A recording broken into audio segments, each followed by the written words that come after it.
ஏதேனின் கிழக்கில் வாழ்வது ஏன் ஆசீர்வாதங்களை இழக்க வழிவகுக்கிறது என்பதை பார்க்கலாம்.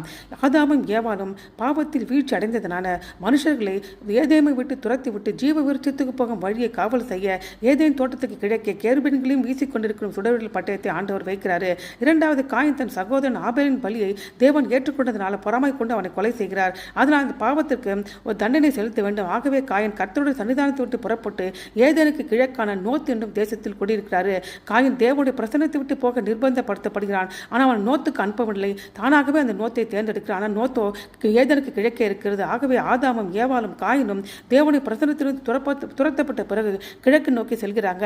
மனுக்குலத்தின் நன்மை செய்து அவர்கள் ஆசீர்வதிப்பது தேவனுடைய திட்டமாக இருக்கிறது. ஆனால் மனிதனோ தேவனை நம்பி அவன் நன்மையை அனுபவிக்க தவறுகிறான். அதற்கு காரணம் தாங்களாக நன்மையை தேட முயற்சிக்கிறாங்க. இதுவே அவர் தேவனுடைய பிரசன்னத்தை விட்டு வெளியேற்றி ஏதனுக்கு கிழக்கே அனுப்பி விடுகிறது. ஏதனுக்கு கிழக்கே ஆசீர்வாத இழப்பு ஆகிவிடுகிறது. ஆமே.